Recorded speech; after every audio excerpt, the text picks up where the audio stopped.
where's the line between I'm just being honest and I'm just being a fucking hater? Mm-hmm.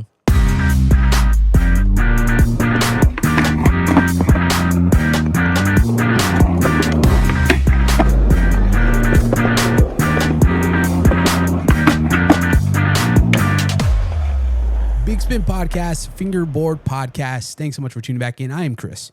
You are you. We're on the internet, and today I'm with someone who needs no introduction on the podcast. He's had his own podcast. He's had multiple group podcasts. He's been mentioned in every damn podcast for the past 20 episodes. From the dungeon, straight from the dungeon, we have the dungeon daddy himself, Manny G. How's it going? It's going good. It feels good to be back. Do you claim dungeon daddy or no? Are we running with that? I'm trying to make it a thing.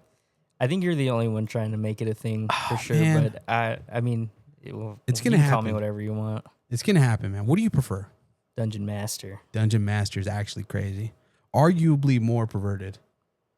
Oh, if you want to look at it that way. No, definitely not. Definitely not. That was a reach. Listen, obviously, we've done the Dungeon Crawl episode, which if you're at all curious about Manny getting started in fingerboard content or Dungeon Crawl, as far as just starting out, you can check out the Dungeon Crawl episode 1. I'll put it somewhere here on the screen. If you have questions about Manny as a content creator when he was super new to the scene, I will also put our content creator pod on here that we did with Jake and Amethyst almost 2 years ago. 2 years ago. Damn.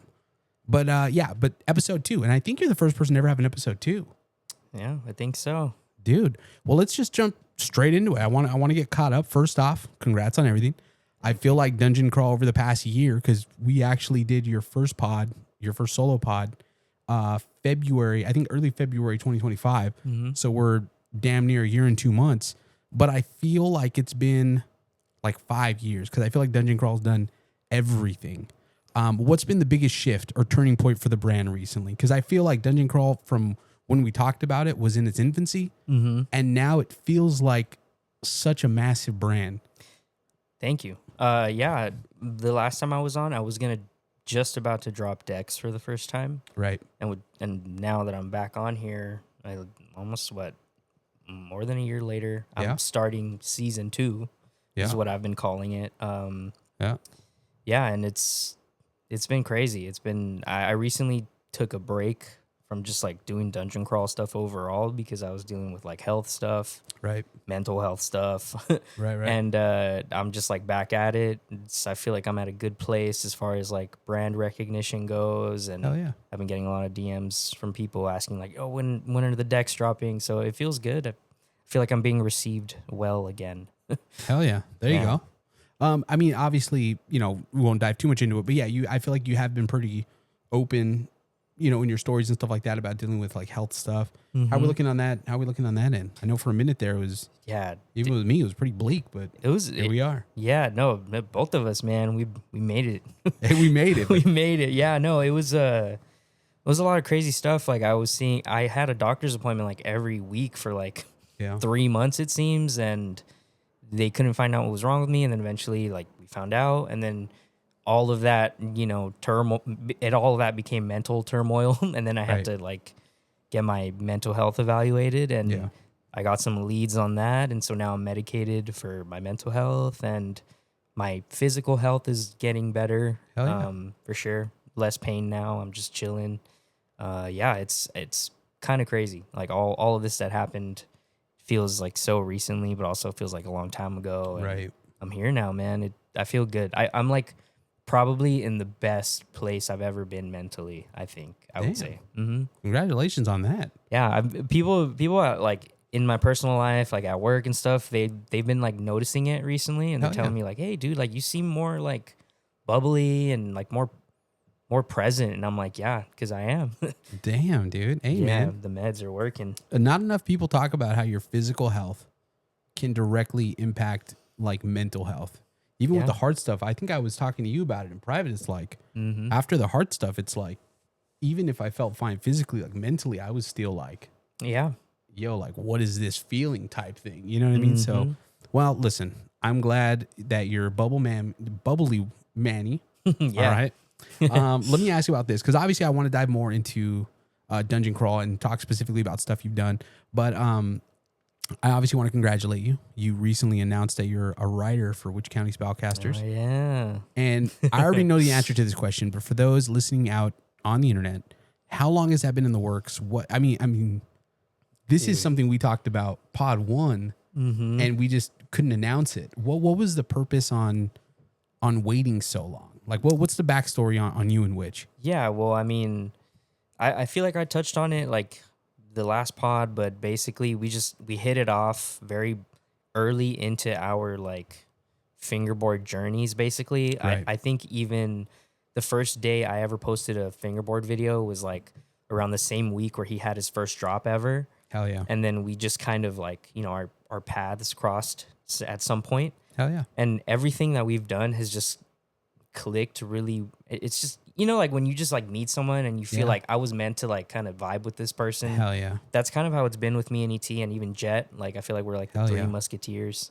Hell yeah. And yeah, so he had asked me to be on the team.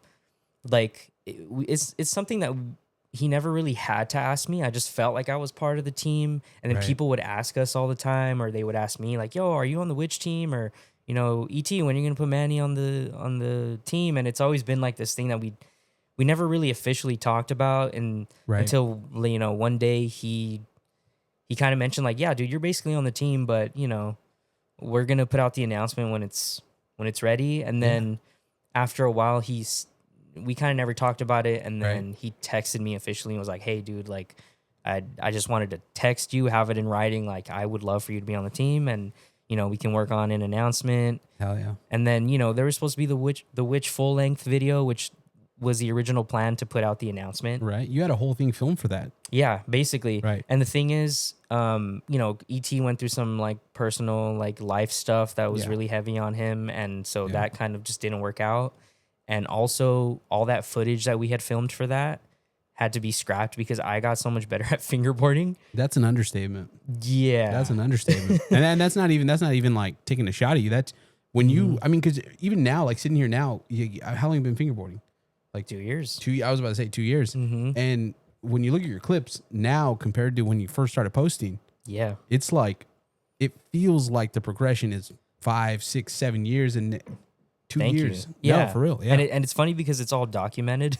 Yeah. Like I documented literally from the beginning of my journey. Like the first time I ever like used a fingerboard is on camera. Like that's fucking like crazy. I immediately just like put it up. I mean, not like a tech deck, but you know, like a wooden fingerboard.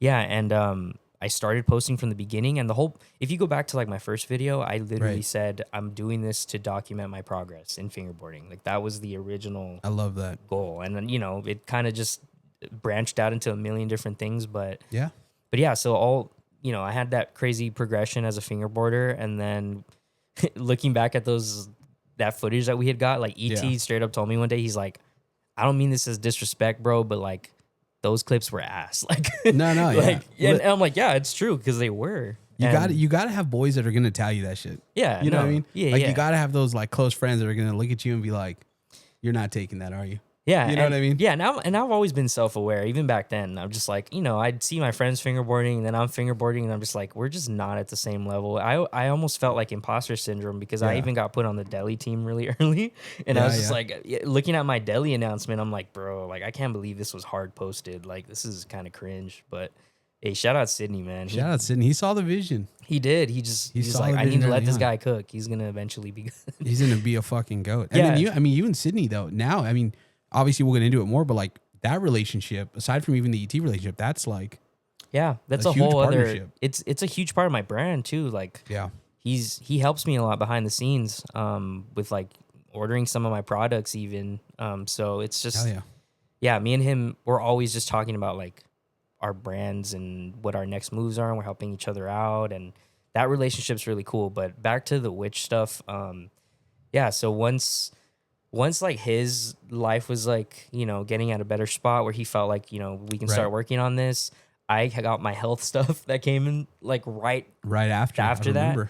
So then it was always this thing where like, you know, I never wanted to rush it, he never wanted to rush it. We wanted to make sure that my announcement was like good, like because it felt like it was the one that everyone was waiting for, not that anyone, you know what I mean, like the people who were waiting for it were waiting for it, not that it was a big deal or whatever. But don't downplay it. We love a humble king, but don't downplay it. It was fire. Yeah, thank you. Fire. I'm proud of like where it ended up. I even asked ET to take some of the clips out, but I think we both just wanted it out. Yeah. And we had some clips like recorded from before my health stuff, and then after my health stuff, we just got together one more time. Yeah. And we're like, this is whatever we get on this session, we're just gonna edit it and put it out. Just gonna run with it. And we ended up putting it out for the 2-year Witch anniversary, which was really cool. I felt very honored to like that was the 2-year like celebration. Yeah. And I was like, wow, like that's awesome that he did that for me. And I'm really proud of the video, and I know he is, and it's been getting a lot of love to this day. You know, it gets all tons of likes, and people are just watching it. And yeah, dude, shout out ET, man. I love that guy. He's awesome. There you go. Listen, talking about you joining, you mentioned how like you joined Delhi super early, and then now you're on Witch.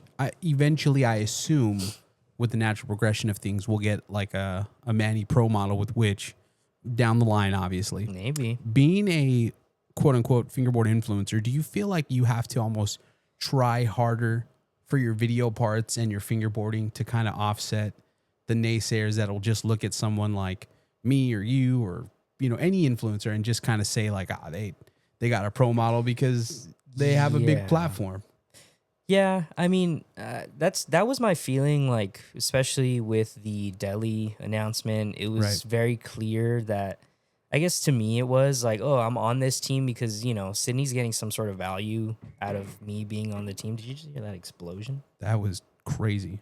I'm going to say that was my youngest. Oh, okay. I don't know if it's the bass in these headphones, but that sounded like a car blew up. No, man. That was definitely the youngest. Okay, probably cool. doing a swanton bomb off the top bunk. Yeah, that was funny. But yeah. So, I've always felt that pressure, but also like part of me never really cared. It's just in the end, I always have this thing where when I start to get like too into this fingerboarding stuff, I'm just like, I have to remind myself we're just having fun. Like the whole reason we're here is because we enjoy this hobby. Right. So I try not to like think about it too much, but I definitely find myself trying to strive for like a perfection almost in my fingerboarding, even though it's not. But I feel like there is that kind of pressure to be a good fingerboarder and prove yourself aside from the content. And I have a lot of inner like struggles with, am I a fingerboard content creator or am I a fingerboarder? Damn, I feel like I ruined you with that question 2 years ago. Maybe. And then listen, it's coming up. Like 4 questions from now, I'm going to ask you again. Yeah. So now we're just going to ruin your life all over again. Yeah, well, I'm ready for it. We'll cross that bridge when we come to it. No, actually, I'm medicated now, so just hit me with whatever. All right, here we're going. We're doing this. We're jumping into Dungeon Crawl. Okay. What's been the biggest change for you in the last year? Products, audience, mindset? Like, what's just been the overall change? Because like we said, you launched, and I feel like it was great. Like, you launched the boards. You launched Goblin Grip. I feel like even till this day, like there's people on the pod that'll name your grip as like their favorite grip. You know what I mean? So like, what do you think was like the biggest change as far as like getting the mindset right to like get back in the game and kind of go full force for season 2? I think the change was like my personal life, really.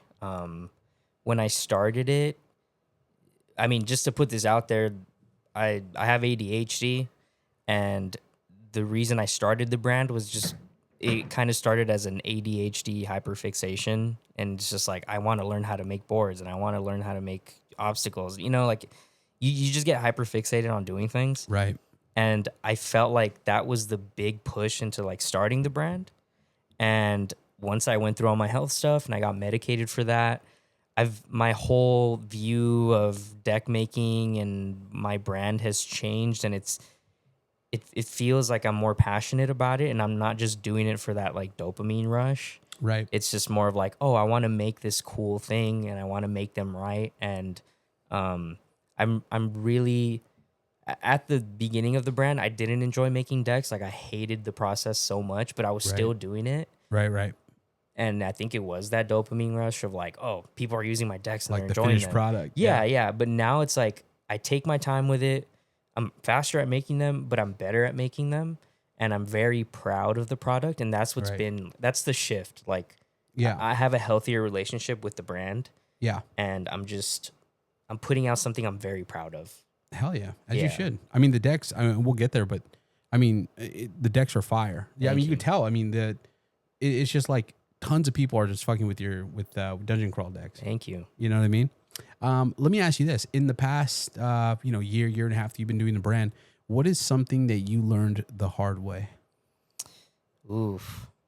I think, and I don't know if it's not really having anything to do with creating the products or running the business, really. For me, I think it's the way certain people try to get close to you. Right. For nefarious reasons. Oh, shit. Being like, they want to be on a team.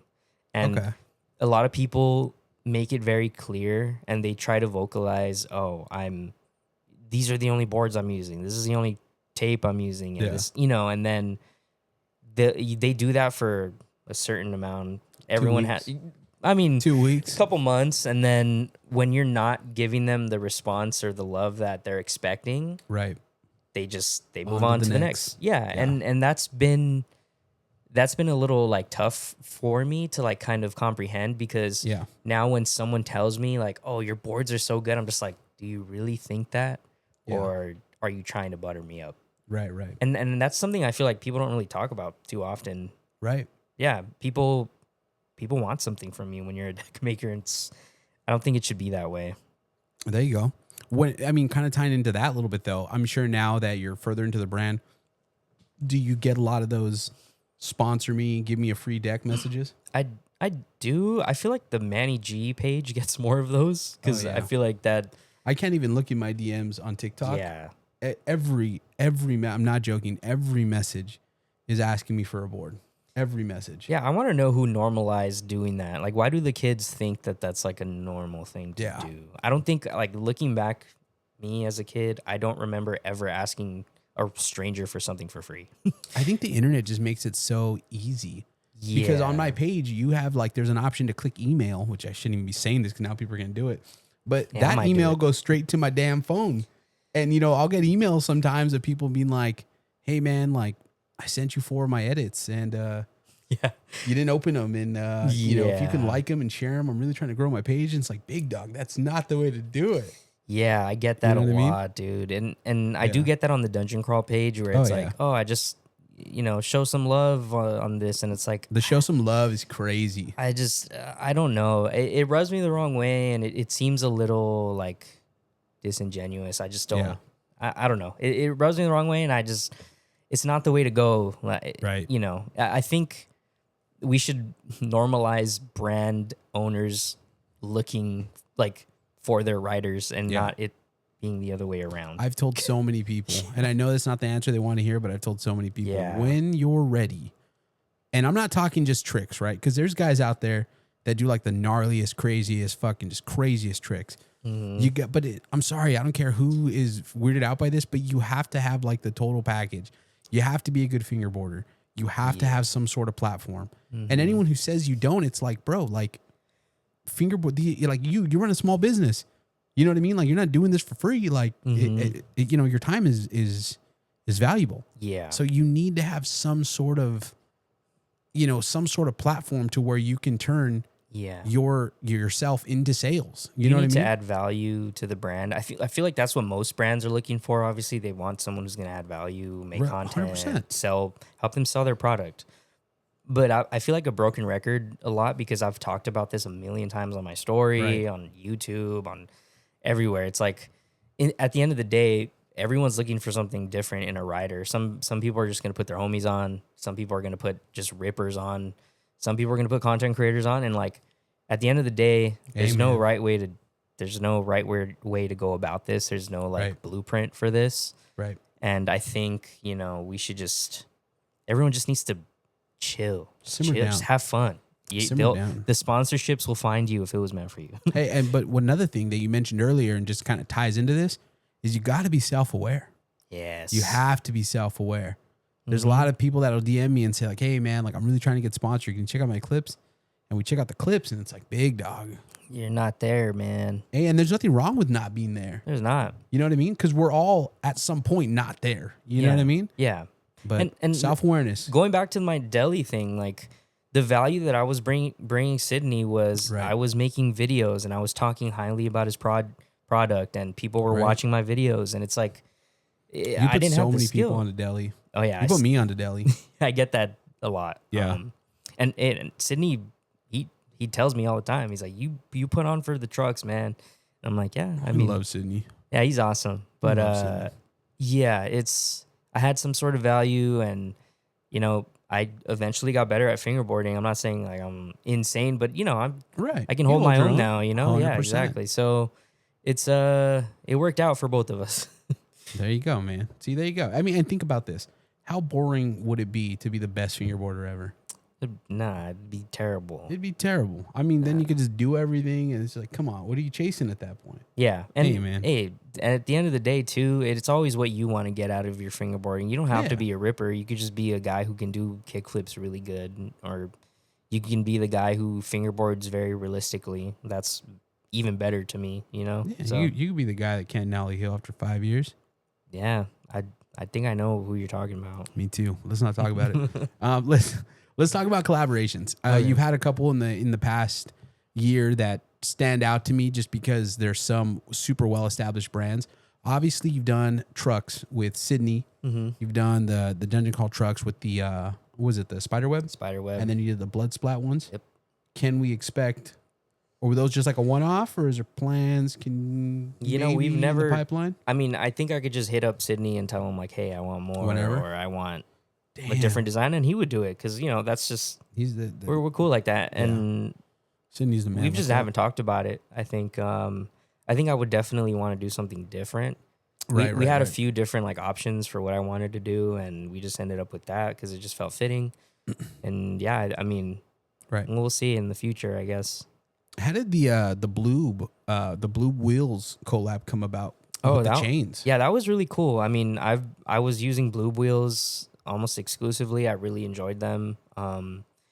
And that's how I got to know Jamie, just telling him, yo, your wheels are sick, and then just placing orders. And eventually one day I wanted to wholesale for Dungeon Crawl, or just I wanted to inquire about it. And I told him, hey, like, how much would it be to wholesale like your 84 shape? And he was like, well, do you want to make them like custom, like Dungeon Crawl collab? And I was like, that's man. I didn't know that was. I didn't know that was on the table. Right. But and then I told him like, what if we did? I literally threw it out. I was like, what if we did a chain on him, like a design? And he was he's like, I think I could make that happen. And apparently he struggled to make it happen. Like it was hard. Like not that he struggled, but it was hard to like get it put down. But he straight up told me, he's like, it sucked making these, but he's like, I'm glad I did because I learned, how to do it. I figured it out, and the chain is just iconic. It's just chill. You know what I mean? Yeah, no, definitely. Easy peasy. So I think he had told me we can do a restock on those whenever. I just haven't hit him up for it, but if enough people ask, I'll do it. There you go. If he's down still. What's another collaboration that hasn't happened yet that you would love to see happen? Like what? Like, do you have a dream collaboration? A dream collaboration? I feel like it would have to be something that's not like with another fingerboard brand. Okay. I don't know. Just get your own like prime flavor. Yeah, or like Liquid Death, or I drink a lot of Liquid Manny Death. G prime flavor. What flavor would that be? Prime flavor? I would have to be like some sort of. I like blue drinks. Okay. So it'd have to be some sort of like blue. Like I always love a blue Gatorade, or I love that. The blue flavors are always the best for some reason to me. So it would have to be some sort of blue I respect that. Yeah, but I'm not a flavor that I could think of right now. Hey man, something blue. Something blue. All right, there we go. As long as it's not blue raspberry. Yeah. Because you know what's weird? I hate when people like say, "Oh, this is raspberry flavored. It's blue." And it's like raspberries aren't blue. Yeah, they're not blue. I wonder why that's even a thing. That's a whole conversation for another pod. Yes. Talk to me about crawlers. I feel like out of nowhere, one day we were hanging out at Slush, and then you were like, "Yo, I'm doing wheels." Yeah. And it's like, and I feel like you're one of those guys, and I think I've said this in the last pod, like, I feel like you remind me of a Swiss Army knife. Like, you just can do everything. Like, you're like, oh yeah, I do boards now, and then the boards are sick. You're like, oh, I'm doing grip now, and then it's like, okay, the grip is sick. It's like, I'm doing wheels now, and it's like, okay.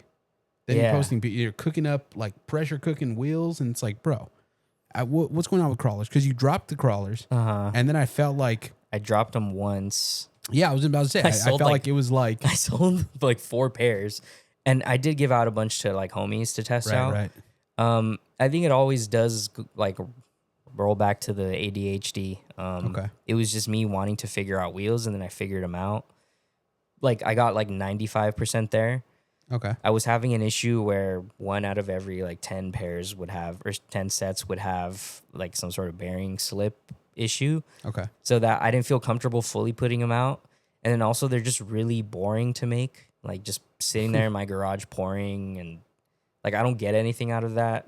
So, you know, it was just they're on the back burner for now. I definitely am going to revisit them because the people who use them and got good sets said they were like their favorite wheels. So, you know, we'll get back to them. Right now I'm just really focused on decks because I have fun making them. Right. Yeah. Let's talk about Crete, because if I'm not mistaken, that was like your first thing with Dungeon Crawl, right? Yeah. Even before the decks. It was like that big coffin looking thing. Yeah. And then you did the spine barrier looking thing with the skulls, which is sick, by the way. And then recently you did the fountain. The fountain. Yeah. Talk to me about that. And by the way, and this is a total compliment, but total Beast Pants vibes. Oh, I know. I didn't know, you know, since I'm like 2 years into fingerboarding. Right. I didn't know Beast Pants was doing like Crete. kind of dungeony looking. Those are like legendary. Yeah, they're so sick. I want to like track one down. So if anyone has one, I would like to buy it. But I would like to bid.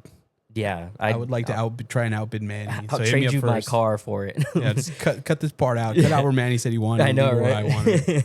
No, but yeah, I mean, those things have been just me trying to lean into the D&D medieval fantasy theme. Right. And I feel like besides doing it like on decks, it's easy to do it for obstacles. And that's where that was. When I did the fountain, it was just me not wanting to make decks and just wanting to do something a little like lower effort, which ended up not being low effort at all. That was like a whole beast in itself.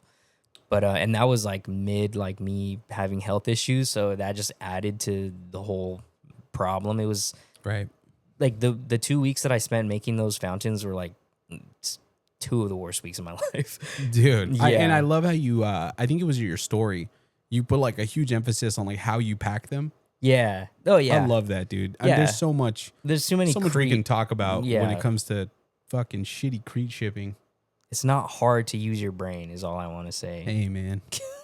But yeah, that was actually my girlfriend's idea. She was like, wait, let me record you doing this and you can post it. And I was like, all right, cool. And so she just hit record and this is how I do it. Actually, the beginning of that, I didn't even know I didn't realize she was recording. Dude, man, shut up. I thought she was going to record me, but she had already hit record. So I was like, oh yeah, this is how I do it. Beautiful. Yeah, it worked out because a lot of people watched that and a lot of people were saying, yo, this is how you do it. Yeah, man. Yeah. I mean, because you'd be surprised how many Crete companies that are really well established. Won't name any names, but I want to name names so bad. I know. Nah. You know? Hey, if you follow me, you know. If you follow me, you know, you see the stories. You see the stories. That's crazy.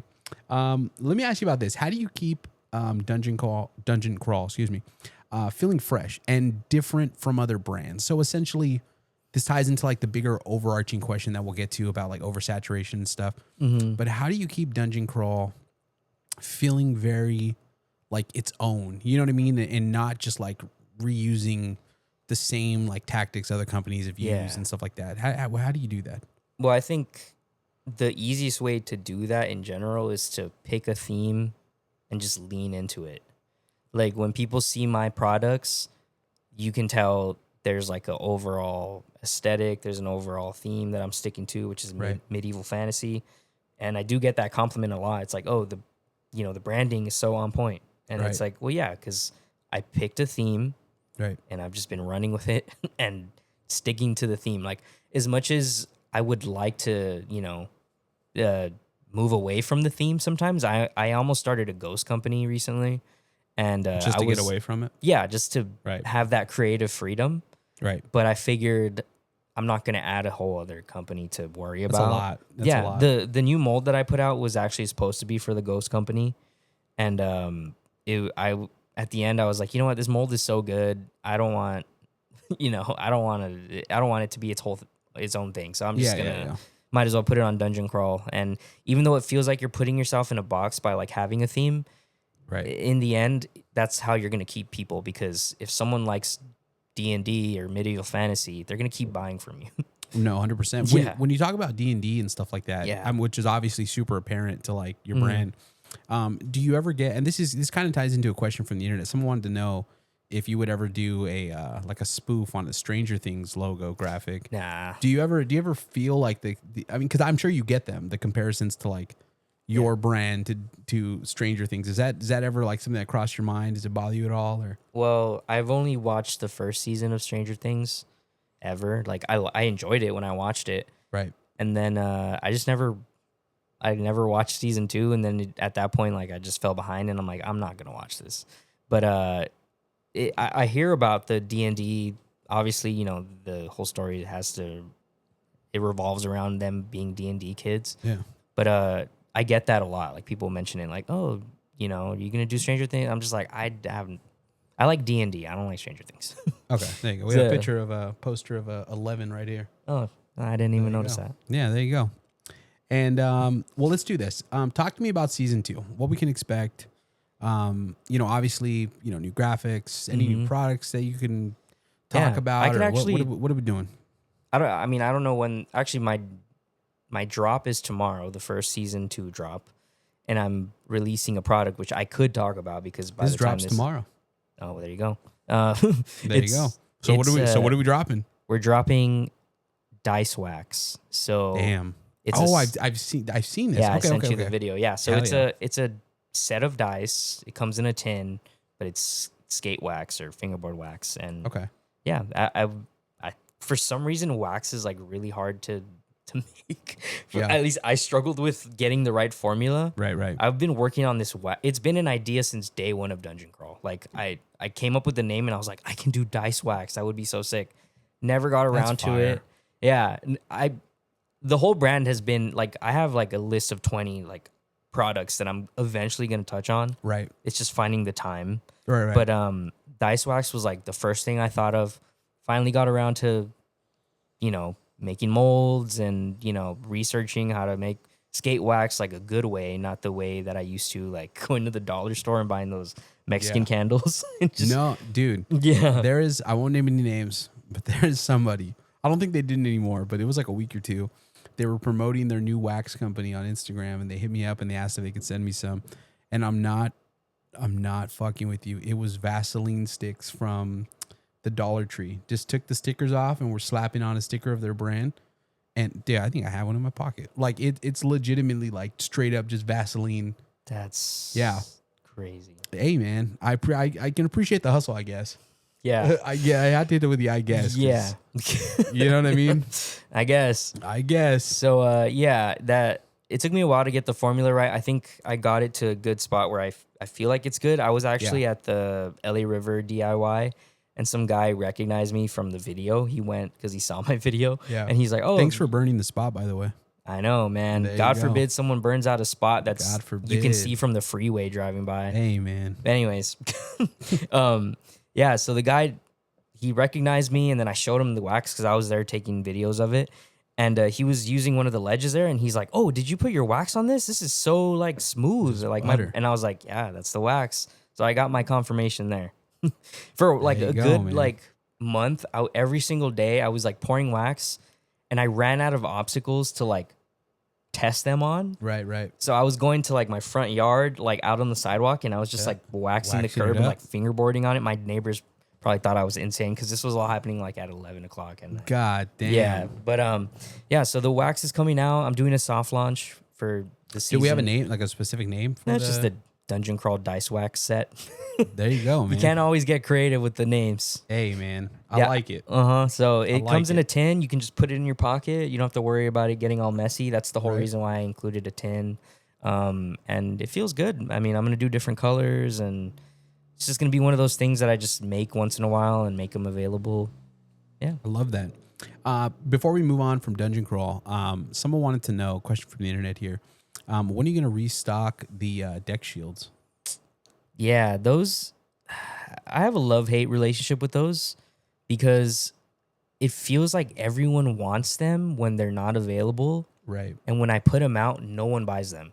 God damn. So it's like, where are all these people that are begging me for them when they're available? And I have two types. I have like the heavy ones. I have the light ones. Yeah. The heavy ones took forever to sell, so I never made them again. And all of a sudden, everyone wants them. Yeah. So I don't know. I restock them when I feel like it, and the vault just got a bunch of them if you guys want to get some from there. There you go. Yeah. Last question from the internet when it comes to Dungeon Crawl. Someone wants to know the story behind the red tape. The red tape. The red tape. Well, my manufacturer was like, we have red tape now. And I was like, love it. Can I try it? And I was expecting it to be bad, and it was really good. I wanted to hate it so bad, but it was so good. And I was like, you guys want this? And 5 people said yes. So I was like, all right, everyone's getting it. There you go. It's been a hit. People love the red tape. And it's cool. I'm surprised other brands haven't put it out yet, because I don't know if people knew this, but there's like 3 factories that make grip on the planet. So there's overlap with brands carrying the same tape. You also talked about gray tape, though. Yes, they also have gray tape. I tried it. It feels like the red tape. It's not enough people told me they were interested in it. But, I mean, I might just run it. Would we ever see some white tape? If they have white tape, I just haven't tried it. I've asked them for other colors. Yeah. And it is possible to do any color. It's just the amount that they have to make is ridiculous. Right. It's not like financially like just an option. So them making the red tape was just them like, oh, we're going to make enough and just see if people like it. And I liked it, and maybe like another brand liked it. And they recently told me, we're not going to make the red tape for a while. So we'll let you know when we make it again. Damn. So people were acting like, oh man, you innovated grip. I'm like, no, I did not. I just, the manufacturer offered it. There's other companies that literally have the red tape. They just haven't put it out. Listen, the backing, the logo backing. Oh yeah. Damn, bro. I feel like now, you're starting to see it more. Mm-hmm. You know what I mean? I think G Sheets does the backing now, Sponsor Me Tape, Dynamic. So it's coming around, but it's clean. It was just something that I felt like it's nice for people to be able to see the grip, and then like when you have just like a stack of grip in your drawer, you're just like, I don't know which one this is, because most of it feels the same. I'm not gonna lie. Yeah. But so it's nice to just be like, oh, there's the Goblin grip. It has the thing on the back. I love that. And then you also do, last thing I just want to bring up that came to mind was you were doing this thing where like if you posted a video unboxing your stuff, you were on experience points. Mm-hmm. How did that was super, the fellowship, the fingerboard fellowship. When I saw that, I'm like, this kind of like makes buying shit interactive. You know what I mean? Yeah. And just quick overview. Was that like successful? Are you still doing that? So do we have someone that's like absolutely killing it with XP points? Yeah, I have my loyal like customers that have been there since like day one, and they always buy. Shout out to them. They know who they are, but it was something that I wanted to try to see if people were into it. And it seemed like half the people were, half the people didn't care. Right. The hard part about that is that I have to like manually give people the points. Okay. So I would have to, when people would post something and wanting points, I would have to hit them up and say, hey, like, what's the email you use to place your order? Then I have to go to Shopify and then find their account and give them the points. So it became this like really time consuming thing, which I want to bring it back because I really enjoyed the interaction, and like getting people to like do a line and giving them points, and like it was fun, right. But it just like it didn't feel like enough people were into it where it was like worth my time. Right. So I've had a few people ask me to bring it back, and I think I will. There's just I need to rework the way it happens, because it just wasn't. We got to make it make sense. Mm-hmm. It didn't really make sense, but I want to. I mean, season 2, I'll probably try to bring it back somehow. I love it. I love it. And it's worth noting that some of the graphics from season 2, I think you mentioned, were graphics that you actually drew. A lot of people don't know that you're a graphic artist, which is crazy that you don't put that out there more. But some of the graphics actually are from, was it from like your previous company? Yeah. So my whole thing before I got into fingerboarding Right. was like D&D. I loved that. went through a big D&D phase. Yeah. So for a while, I was just sitting there drawing like dungeony things. And when I started the brand, I was like, oh, let me check my iPad, look at all the stuff that I did, and I was able to like pick some out. My whole background before was all just art based, and I'm gonna be an art teacher like in about a year, like a full-time like high school art teacher. That's so sick. Yeah. So I mean, that's just my background. So it's Dungeon Crawl was like that ADHD scratching thing, but it was also like a creative outlet, and that's what it's kind of been. Hell yeah. Yeah. So a lot of my graphics are drawn by me. My writer and buddy Dylan does a lot of them. That's right. I've commissioned a lot. So for season 2, I commissioned a bunch of stuff because I was so focused on honing in on the decks and pressing decks that I was like, I don't have time to sit here and draw. Right. So I'm going to go, and I dropped a lot of money on commissions. Right. So the graphics are insane. Like for season 2, I've shown you some of them, and I've shown people, and people like are losing their minds over them. Great. Yeah, they're crazy. So I'm excited about them. I'm stoked. And they drop tomorrow. The first 2 graphics drop tomorrow. Hell yeah. There you go. Any quick high overview on a Dungeon Crawl team coming at some point? Right now we have 2 writers. We have Dylan and Skylar. Right. And both shredders, by the way. Yeah, they're insane fingerboarders. They're like even greater people. Oh yeah. That's number one, what I'm going to look for. Like, I'm not actively looking. There's some people that I've noticed that are really good fingerboarders, and they're really cool, and they're on the radar. It's just, it's one of those things that I don't want to rush, and I want to feel like I'm putting people on for a good reason, not like they just want free stuff. 100%. You got to have that relationship. So the team will grow. It's not something that I like really focused on. Right. I just like giving my friends boards. Like it doesn't go any deeper than that. I appreciate everything they do, like tagging me, and Dylan helps a lot behind the scenes. But that's really all it is. It's like those are the homies, and I hook them up, and they just happen to be rippers too. I love it. All right, here we go. You ready for this? Yeah. Let's see how your answer changed from 2 years ago.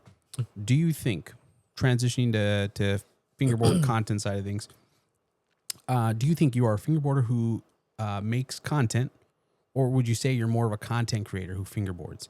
And does that distinction even matter to you at this point?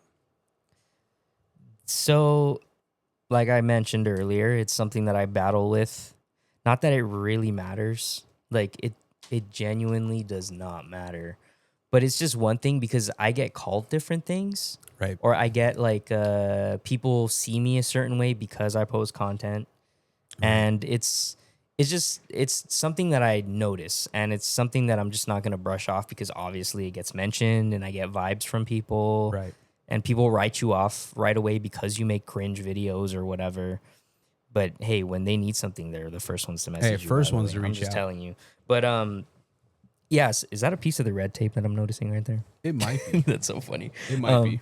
But yeah, so I would say like 2 years ago when you asked me that question, and I was like this kid.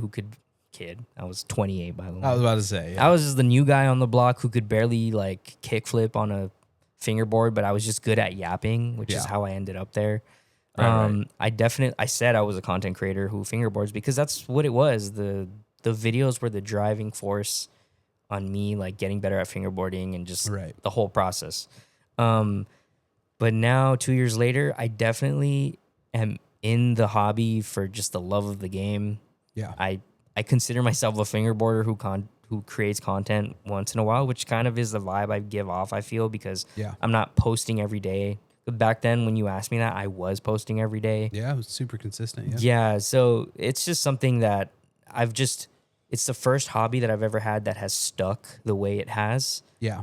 And I'm just in it for the love of fingerboarding. I always have a fingerboard on me. Like, it's probably annoying to everyone in my life because I'm always fingerboarding out in public. And it's just, I love fingerboarding. It's fun. And now I even love, making decks. And I even feel like I'm more of a deck maker before I am a content creator. Like, it's just not, not the main driving force anymore. I'm just in it I'm just having fun. And when I get an idea for a video, I do it. Or when I feel like showing someone some love, I make a video. But I am gonna I'm starting a new series soon, which has to do with like decks and my love for just the craft of decks. So you're gonna hurt a lot of feelings. We're gonna hurt a lot of we're not gonna hurt a lot of feelings, because in the end, it's my opinion, and my opinion isn't the only one. You know, like it's a lot of people think that I think that my opinion's the. Oh yeah, you know, funny enough that you say that. There's a question from the internet, and I was surprised. I mean, to be fair, anytime I get questions from the internet, just out of respect for the people asking the questions, I never share who asked questions. You know what I mean? Show me their I know. username. Tell me. But here's what it says, and don't peek over. It says, for being new, which arguably I wouldn't consider you new, but it says, for being new, why does he consider himself the voice of reason on hot takes? Bro. Hey, man, you know what? What do you have to say to that? Well, first of all, I know, right? It's crash out. I think people have called me that, like, hey man, like you're the guy that I come to for my fingerboard takes. Right. And I've shared that, like, when I ask questions. Yeah. He was like, how does it feel being the voice of fingerboard? Like, that's something I've never claimed to myself. I think people perceive it that way because I'm not afraid to put my opinions out there. Right. I've always been opinionated. I've always had a strong sense of justice. Right. And I'm not afraid of just like rocking the boat or whatever. Right. Like, I just don't care. Like, when I see an injustice, I call it out. Right. When I see, you know, someone being a creep, I call it out. Right. Someone being homophobic, transphobic, you know, like, there's no room for that in society. There's definitely no room for that in fingerboarding. Right. And so when I see someone, you know, doing something, selling bad products for a lot of money, someone shipping out concrete in a paper bag, you know, like, I'm going to say something about it, bro. I feel like me being outspoken benefits a lot of us, because it's like I get a lot of DMs from people saying like, dude, thank you for saying this. Like, right. I wish I could say this like you. I've been wanting to say this. And it's like, if people are going to see me in a negative way because of that, like, I don't care. Like, it's just, is it wrong to speak the truth? Like, or to just, if I could back it up with like evidence, but what's wrong with saying it? Right. So when people tell, like, the answer to this person would be, well, first of all, I don't think I'm new in this. And no, definitely not. Second of all, I think I have a brain and I use it. And I think my takes are never coming from a place of malice, or right. I'm not just talking shit. I can back up everything I say, and I'm not afraid to say it. So no, I'm not the voice of fingerboarding. I don't feel like I am. I have never claimed it. Some people just say it, guys. I guess because I'm outspoken. So if you have a problem with it, you can unfollow. You don't have to listen to me. It's amazing how many people don't realize that.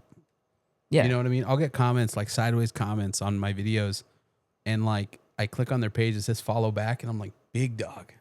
Yeah, dude. Come on, man. Free. You don't have to follow me. You can unfollow me. You can block me, and you never have to worry about me again, bro. Yeah, 100%. Couldn't agree more.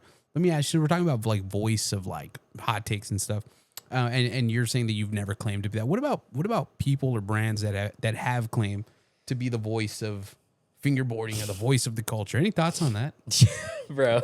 Yeah, very pointed. I mean, hey, like I said, people who follow me know what I feel about that. And hell yeah. I don't think anyone is the voice of fingerboarding. If realistically, if you can point to someone, like, everyone's gonna point to Mike, right? Hell yeah. He's the fingerboarding guy. Like, it's just whatever. Literally let him point have to it. Mike. Yeah, let that guy have that title. I mean, it's just. How about this? How about we are all, hate to get all fucking Yoda, but how about we all are the voice of the community? Yeah, I mean, we all create the culture. Hey, man, there you go. Yeah, it's the fact that someone's claiming that, it just blows my mind. Yeah. Like, who gave you that title? Man. Last time I checked, it was weird to like call yourself like a king type shit. You know what I mean? Can you imagine if I went out there and just started saying that? Like, no, man. Guys, I'm the voice of fingerboarding culture. Hey, anything man. you say does not matter. Like, I don't know what world we're living in, bro. It's crazy times. I'm telling you. Maybe it wasn't intentional though. Maybe it's just whatever ChatGPT spit out for him, but we'll never know. All right, here we go. There's another question here for you. All right, changing topics a little bit. There's been a lot of conversation about fingerboarding needs less influencing and more focus on the craft. Specifically like less consumerism, yada, yada, yada. We need more actual fingerboarding. I've kind of talked about that on when I was doing the whole Mint and Hunk pod that they do, which, by the way, shout out those guys. Yeah, those guys are awesome. But what's your take on that? Do you feel like we need one or the other? Do you feel like they can both coexist? Do you feel like let me just get your take. I won't give my. We already talked about my take. Go ahead. So obviously, we need consumerism to keep the hobby going, because if no one's making money, no one's gonna have an incentive to make things. I feel like there's so many people that are like, they hear the word money or they hear the word like finance or they hear like, you know what I mean? Like they hear those trigger words like consumerism and they're like, no, like, and it has to be like this pure, like a fingerboard purist thing. And it's like, bro. Hey, if you guys want to be making index card fingerboards in your basement, by all means, go do that. But arguably there's people out there that do want it to go back to that. Hey, like I said, if you don't want consumerism and fingerboarding, just don't buy anything. There you go. It's just that argument just makes no sense to me. Like we live in like a capitalist society. Everyone's driven by making money in the end because people need to make a living. People can't just sit around making decks for free. It's not like no one's posting fingerboarding. Yeah. You could scroll through Instagram right now and it's like fucking 30 new desk edits. You know what I mean? Yeah. I don't know why we have these arguments. Like in the end, like this is fingerboarding. There's people making products. Preach. You can buy them. You cannot buy them. You can watch fingerboarding content. You can not watch fingerboarding content. Just do what you want. Like, you gotta do this. You just gotta scroll away. Yeah, it's that easy. Or just turn your phone off, bro. Take a day off. There you go, man. Just unplug. Man. You know, Mike was telling me that he was like, yo, there's times where like I just turn off my phone for the entire day and just kind of reset. Shout out Mike. Shout out Mike, guy's man. a funny guy. Shout out Michael. Can I just say, I love Mike, man. Like, he's an interesting creature. Yeah, he is. Like every time we're mutuals, by the way, which is funny. This might get back to him, but there you go. The other day, like I opened my phone and this guy's like, you guys ever just drink water? Like he's like recording himself like, just had a glass of water. Like, yeah, bro. It was like, yo, whatever Mike's, bro. Like, I'm trying to be like Mike, man. I'm trying to be like Mike. Just worried about water. I actually do love water, though. I'm bro, like he gets spring in water guy. One time he reached out, and like, we just had an entire conversation about meat. Yeah, and you know what I mean. That's the type of guy Mike is. Right? It was just so enlightening. I feel like you could talk to him about like everything, and he's gonna have like a speech for it. I'm just going to text him right now about drywall and just see what he says. Yeah, there you go. There you go. Just put him on blast. He's going to be like, actually, this is my favorite type of drywall. I love it, dude. Shout out, Mike. I love it. Let me ask you this. Why, and we kind of touched on it, but I noticed in some of your stories when you have been kind of vocal about the whole influencer thing and stuff like that, I feel like there's been times where like you try to actively like distance yourself from that title. Yeah. Right? Mm-hmm. And I feel like there's so many people that do associate like the title fingerboard influencer, like they associate it with like a bad thing. And like you said, there's some people that'll slap that title on you or that label on you. And automatically you're like this shitty fucking cringy person.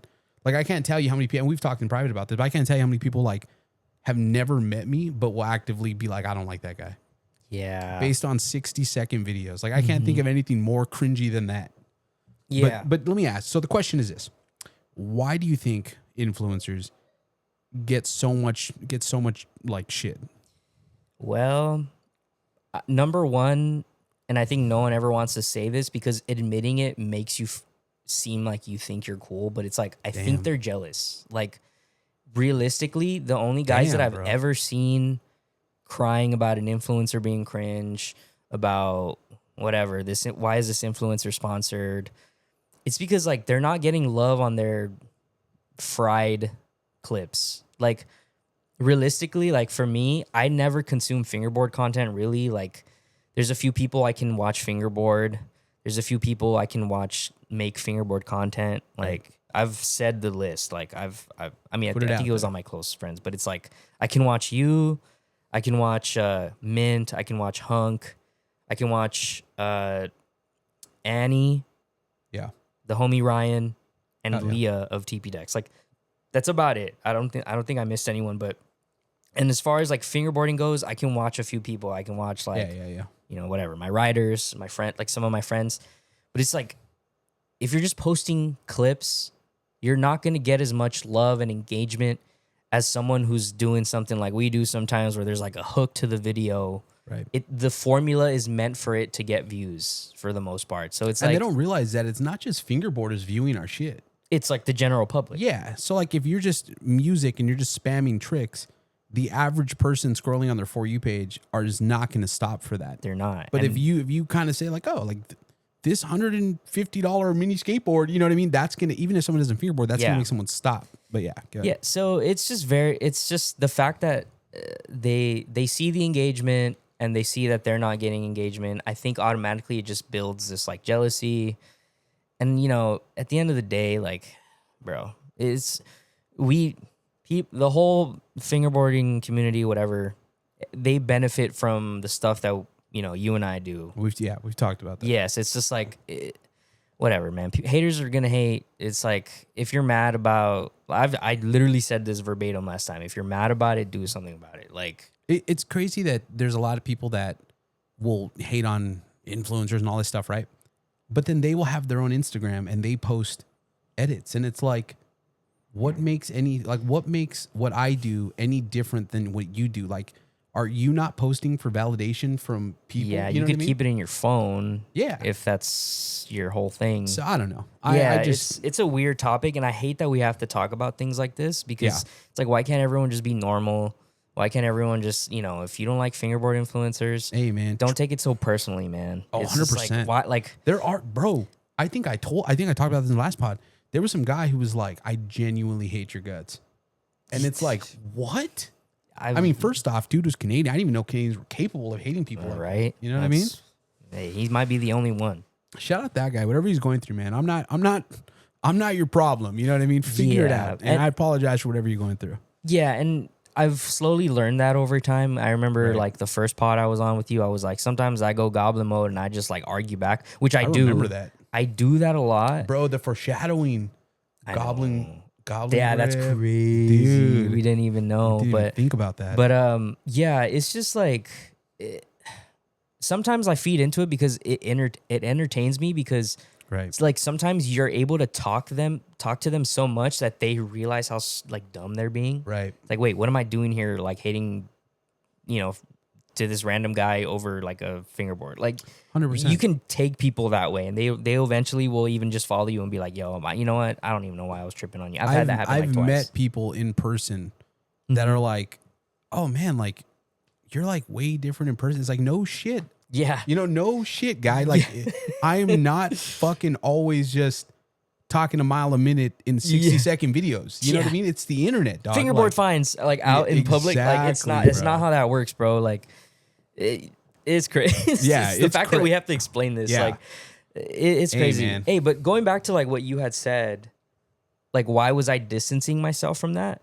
Yeah. And it was because I did notice it. And from my perspective, I thought to myself, like, well, like, Manny came into this, to the scene and like built his whole platform. Mm-hmm. And whether he likes it or not, he now has influence and a platform because he's a content creator, whether he likes it or not. Mm-hmm. And it just struck me as odd because it's like, that's like, you know what I mean? It almost seems like you lost a real one. Yeah. Like you're turning your back on like what essentially gave, respectfully, what gave you the platform. You know what I mean? To say that. It was funny. Like I remember going into it, I forgot who I told. I might have even posted on the story. I was like, once I hit 5K on any platform, I'm deleting it. Just ghosting. Yeah. And that kind of did happen. That really is goblin mode. Yeah. And that was the kind of the plan. Like I just like, I didn't want this to become a whole thing. Right. And it did become a whole thing. And around when I hit 5,000 like followers, I forgot which one it was. That's when I kind of started like like slowing down the content. Okay. And it just happened naturally. Yeah. And I think what was happening was I didn't like the way people had a preconceived notion of me, or like 100%. yeah, they see the videos and they expect you to be a certain way. Yeah. And it is exactly how you describe it. Like once you talk to someone and you realize that they're just not this like weird voice behind a phone, like suddenly they're a human being, and it's like you can connect with them. And that happened a lot where like people were giving me weird vibes, but then I met them and they're just like, suddenly I could feel that they were giving like warm feelings towards me, and I felt welcomed. Yeah. So it's like, I didn't like that. 100%. I walked into a room and then people would be like, oh, it's that influencer. Oh yeah, it's Manny G. Like I would open my mouth and say something and they'd be like, oh, that's Manny G. Like, like I didn't like that. I didn't like that I was being perceived so heavily. Yeah. So I was trying to distance myself from that. But I think I found a good middle ground where it's like, I'm posting videos when I feel like it. I love that. I feel like when I post them, people like them, and I feel more accepted by the overall community. At the time, I was feeling very rejected by the community, and it was taking a toll on my mental health. Even though, like, at the end of the day, I like to say, "Oh, it's just fingerboarding; it's not a big of a deal." No, but I'm a human being, bro. Like, I can tell when people think I'm cringe, and it hurts. Like, but it's I think I found a good middle ground, and it really is the most cringiest motherfuckers to call you cringe. Yeah. And it's like, bro. It's like, bro, we're all here fingerboarding. Like, you're not cooler than me. No one's cooler than me, bro. Like, we're all at the same level. Like, can 100%. You please? We're all fingerboarding. 100%. So yeah. I feel like I'm at a better place, and I'd like to say I'm a fingerboarder first because I enjoy fingerboarding. And if I wasn't posting content, I'd still be fingerboarding. Hell yeah! Let me ask you this: in your opinion, as a content creator, what separates content that feels authentic and adds value to the community, and from content that feels forced or is just kind of like fishing for engagement? Well, I feel like I've dipped my toes in all of those things. Okay. Like sometimes I'll do the engagement farming stuff, like have a crazy hook. $150. Yeah. Because it's funny to just see the very like stark difference of like doing that and not doing that. When I don't mention the price of the whole setup at the beginning of the video is probably going to not do as good as when I do. Right. When I do say that, it's hitting hundreds of thousands of views, and it's like 100%. It's funny to see that. And I don't think there's a different like weight to like types of content, because in the end, the more people that are seeing fingerboarding in whatever capacity they do see it, right, it's benefiting us, because you're more likely to get someone that's going to be like, oh, maybe I'm going to try this. And that's literally how, I ended up here, how you ended up here. Right, 100%. We saw someone with a fingerboard, we saw a video or a friend, and look at us now. Like, we're sitting here on a fingerboard a fingerboard podcast with Mike. Can you imagine if with Mike? With Mike. We would have never met if it wasn't for just like how we found out about fingerboarding. 100%. And now we're friends. Like, that's crazy. 100%. Hey, you know what though? Maybe you would have showed up on my For You page with the little foodie page you got. Oh yeah, my secret food page. Yeah. I got a bunch of secret pages. I know, man. I'm telling you, the foodie page. My wife and I, we were gonna go last time to a restaurant that you had posted about. Mm-hmm. I think it was like a Vietnamese restaurant. Yeah. And we went, and they were closed, bro. Oh. Yeah, we went all the way down. They were closed. Dude, that place is fire. Okay. I put them on the map, by the way. Dude. Like someone on like their Google reviews was like, there he is, influencing again. Yeah, man. Hey, going all the way down there. Sometimes I will find a restaurant that I like so well, I will make a video of it in hopes that it blows up just so they can stay in business. Damn, bro. There you go. Manny's for the people. I'm for the people. I love it. I love it. Listen, to kind of wrap up social media side of things, if someone wanted to start making content right now, they wanted to start taking fingerboard content seriously, what are a couple key things to set themselves up for success that they can do? And what are a couple mistakes that they should try and avoid? Number one, the biggest mistake you can do is like burning yourself out. And, that can happen in different ways. Either you're posting too much, you're grasping for like content ideas. And, like, to me, I feel like it should be a fun thing that you're doing. You shouldn't be doing it for any other reason. Like, you shouldn't be doing it for recognition. You shouldn't be, like, it's just, you should have fun with it, because the second you stop having fun with it, that's when you experience burnout. And that's 100%. Like the biggest like thing that I would tell anyone to just not do. And that goes for anything, like deck making, even just fingerboarding in general. The second you're like not enjoying it, like you got to cut it because you're not going to do it. It's not going to be a fun thing. And as far as like tips goes on like what things you should do, I think it's like have fun, get good lighting. If my biggest advice is if you can speak coherently and, you know, I love that. With speak coherently. Speak coherently. You have a working brain. Just speak. Like, you know, the voiceover content is always going to hit, I think. Yeah. Even if it's, I would even say, even if it's bad voiceover content, it's still better than It does better than just, like five people tricks at a desk. Like to just hear people speak. There you go. It's the way it works. Before we jump into the next couple topics, and bro, we're an hour in, and we're like at the midway point. We're going in, dog. Yeah, I mean, I have no work tomorrow, so. Hey, man, in that case, maybe we will go back to a couple of those topics and retouch on it. Listen, couple questions from the internet. Can we have a mustache battle? Loser has to shave theirs off. Sure. There you go. This is normally I won't reveal the source of the question, but in this case, I don't think he'll care. This is Alex from Mild. Oh, yeah. There you go. I mean, you can. My mustache is not the biggest part of my identity, so I'll shave it right now. Don't say that. I don't know if I could picture you without a mustache. The mustache is very recent. Is it really? Yeah, I mean, I never really had a mustache until like maybe 2 years ago. God damn. Does Manny fuck with the NorCal scene? Never been there. I mean, there you go. Yeah. Someone said, is the Dungeon Crawler name inspired by D. Crawler Carl book? Don't know what that is. Not sure what that is. Someone said, why is he gatekeeping the DIY, bro? Hey, man. I just didn't know if the person who made it wanted me to post about it. Maybe respectful. Maybe you don't want to answer this. Someone wants to know who's your least favorite Creek company. My least favorite Creek? Yeah, we'll skip. We'll skip on that. If you know, you know. There you go. Why are you so handsome? Thank you. There you go. Let's see. Last one before we go on to these next one. Let's see. I think this is for me. Someone said, why can't you nollie heel? I think that's for me. Yeah, I think that's probably for me. And to be fair, you're getting there. Yeah, you're getting there. They're getting for there. Sure. They're getting there.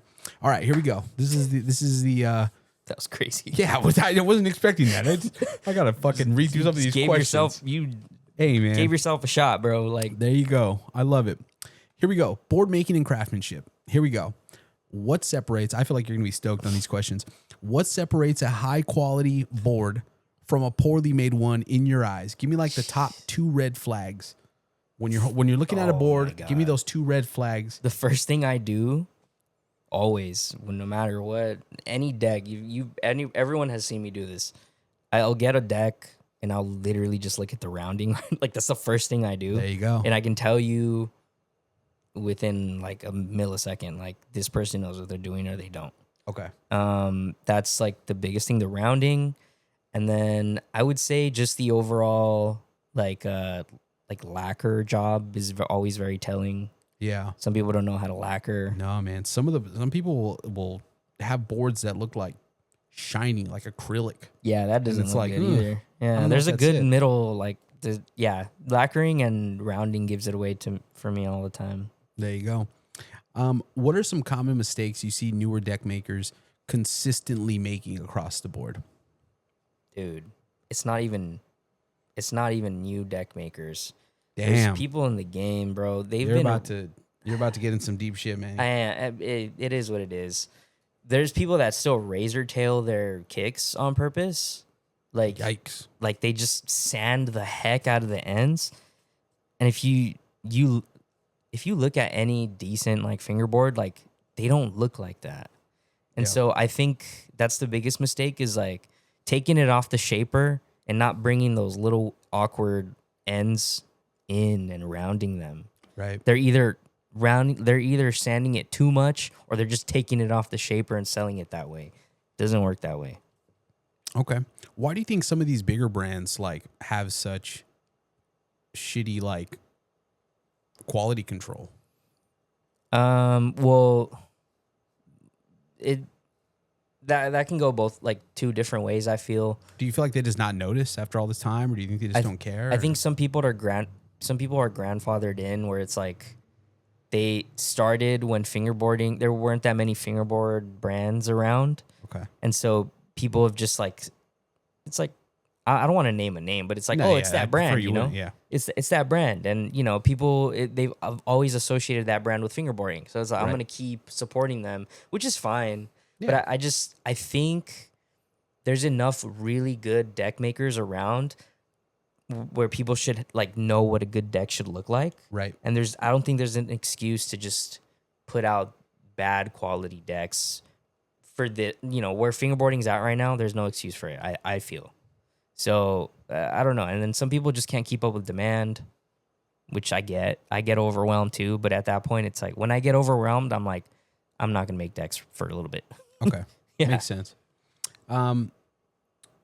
Obviously with you being so vocal, not just about deck making, but more specifically in this instance, in this little topic area, being vocal about anything, especially like critical of somebody else's skill when it comes to making a board and stuff like that, can definitely put like a target on your back in a sense. Like it could just make like, oh, it's that guy. He's always talking shit or whatever. But why is it important to you to kind of to speak on it? So like, you know what I mean? Because some people will like everyone, if you think of like shitty decks, everyone has that one company that comes to their mind. For everyone else, it's probably different. But not everyone goes in their story and speaks on it. You obviously have put stuff out there and you've said stuff. So do you mind that it kind of puts that stigma towards your name? Definitely. And why do you feel like it's important to speak on that? Well, because I care about this thing so much, like deck making and fingerboarding, that I want there to be like a high standard for everyone. That way, everyone's getting their money's worth. No one's getting finessed for some really bad decks. Right. Because, you know, average price for a deck is $40. Right.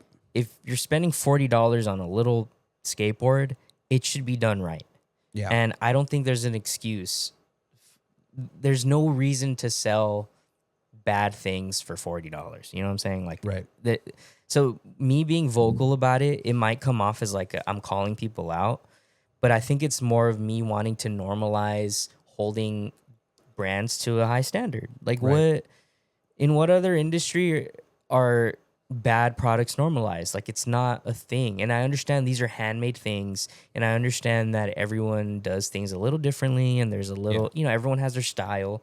But I think it gets to a point where people can get scammed. There's people selling $40 decks that are I can point out things that make it bad. Right. And it's just it's not okay. And I think do you think that's more of coming from a place of maybe ignorance or like not self-awareness to their own product? Or do you think it's definitely, or do you think it's possibly like I could easily make more money selling them for 40? You know what I mean? Yeah. Yeah. Like not I hate to say cash grab, but you know what I mean? I think it does. There's like both of those statements are kind of true, I feel. Okay. Could go either way. Yeah. So a lot of people are not self-aware at all. And I have told people like, hey, dude, like, and I say it as politely as I can. I'm just like, hey, dude, like, you should try this, you know, so it improves this, you know, like there's a nice way to tell people. And sometimes I feel bad because it might seem like I'm coming off as like mean. Yeah. But it's like, it comes from a good place, guys. Like, I'm sorry if I just need to work on my therapist told me I need to work on the way I say things. Hey, man. There you go. There you go. In general, just based on a lot of the decks you've seen recently and stuff like that, would you say the standards of fingerboard decks now is on the incline or decline? That's a tough question. I feel like there's a new brand like every day. Yeah. And I've seen some terrible stuff recently. Shit. And it makes me sad because it makes me sad is insane, bro. Yeah, dude. It makes me sad as insane. I feel very passionate about deck making at this point in my life. Okay. And it just breaks my heart to see someone like putting out you see someone so stoked on a deck and they're like, yo, these decks are insane. And it's just like, you see the rounding and it's like, but you could be using a way better deck. Like, Okay. as far as like the looks go, and Okay. hey man, there's also, I've seen like newer people. I think it's fair when they're getting into deck making and they're selling their decks for like $25. Like, that's cool. That's chill. Yeah. You're not at the $40 level. You recognize it. Do it. That's how I started. I wasn't confident in my boards, and I sold them for like $35 for the longest time. Right. So when people who do that, shout out. People who are not there yet and are selling them for 40. Like, if you see it, it should be normal to just say, hey, you should work on this, and then you can sell them for 40. That's what I say. But in the end, you can spend your money where you want. There you go. In your mind, who are the top 3 board makers out right now, or just 3 people that are just putting out just crazy good boards? Off the top of the dome piece. Okay, in no particular order. Okay. My gold standard S tier deck makers are Witch County, ET, okay. Chetty Stacked. Yeah, hell yeah. And Leah TP decks. TP decks. Those are my 3 goats. There you go. That is solid. There's more. There's more good. Really good deck we makers. Just did top 3. Top 3. Those are my top 3. No specific order. Yeah. Do you feel like it puts a lot of pressure on you though in your decks? Like if someone was hearing this right now and you're thinking like, man, this guy sounds fucking ignorant as fuck. Like, let me see his decks type shit. Like, do you feel like your decks are up to that high of a standard to where you would put your decks up to essentially put your money where your mouth is type shit? Yeah. With your decks. I would say my decks are good and I strive for that. Okay. And in the end, everyone has their preference as far as molds go, as far as what they're looking for in graphics and, all that. But I look at those 3 brands that I just mentioned. Right. And I try to make my decks at that level. And so far, there was a Witch County drop, that I made a good amount of those decks. Yeah. Because ET was like, okay, these look like my decks. Damn. So he gave me, complete, you can make my decks. And so there was a drop where we both did, like, I don't know if it was half and half, but I made a lot of the decks. Yeah. Side by side, you couldn't tell the difference. Damn. So, and and sometimes I have my off days. So everyone has their off days. I've seen ET's had a deck that I was like, oh, this one was a little off. Or, they're handmade. They're not always going to be perfect. Yeah. But just know that I am always striving for that. There you go. Question for you. Do you think that the fingerboard scene is becoming oversaturated with deck brands? And if so, does that help or hurt the community? I think it is oversaturated because the knowledge of making decks is so accessible now. Yeah. That anyone just gets a create your skate mold and is like, all right, I'm selling decks now. And I don't think that benefits everyone, because I think if someone is getting into fingerboarding and they just go to the first brand they see, it should be a good deck because it makes us all look good. It makes the fingerboarding look good. Right. Because you always get those people that are like, why are you paying $40 for a little skateboard or $100 whatever dollars? Right. If they get a good product and it looks good, you're able to justify the price more. Overall, people would get, I think it would make everyone look better. We'd get less hate. Realistically, that's probably not going to happen. But it'd be nice to just know that anyone can get into it. They can go find a deck and it's going to be good. So I think oversaturation isn't a good thing because, there's people that don't know how to make decks. Just because you should or just because you could? Doesn't mean you should. Hey, man. Or at least take your time and learn the craft and then sell them. That's what I did. There you go. Last question before we move on to another little couple topics here. Where's the line, right? And this is kind of like a devil's advocate here. Like the people that may hear this, right? And there's gonna be people that hear what you're saying and they see where you're coming from. Mm-hmm. But there's gonna be people that hear this and like internalize it as like, you're calling me out. This guy's an asshole. He's calling me out. It's unfair. Like it's not cool. Where's the line between I'm just being honest and I'm just being a fucking hater? Mm-hmm. Yeah, that line does exist. And I'm never saying anything out of just like, it's not coming from a place of hate. Okay. It's coming at a place of wanting people to get their money's worth. Okay. And I hate seeing people get scammed. It just hurts me. And I feel like that's what that is. It hurts me. It's crazy. Yeah. When someone is selling a bad product and they're selling it for $40 and I see someone hyped on it and I know it's bad, it's like, it just hurts me, bro. Like there should, yeah. So yeah, there is a fine line.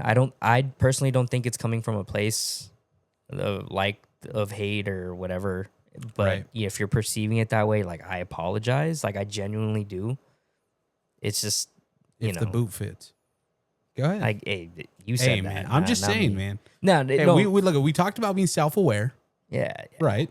And that's sometimes the cost of being self-aware. If the fucking, I hate to quote Woody. Hey, you know what I mean? Yeah. It's just, when you're vocal as I am, there's gonna be people mad at you, and I'm whatever. Yeah, I think what I'm doing will benefit us all in the long run. Just stick with me. There you go. Give him a chance. Give him a chance. Here we go. Obviously, I hate to be that guy and be like, you're the hot topic guy, but obviously there's some touchy subjects in fingerboarding I want to run by you. Yeah.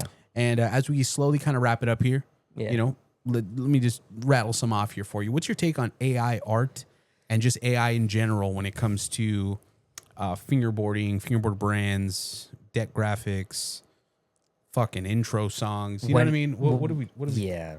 When it comes to the arts, I think AI, at first, I would have said, hey, it's like a tool. Considering the environmental impact, right, and even the economical impact as far as, buying computers these days, right,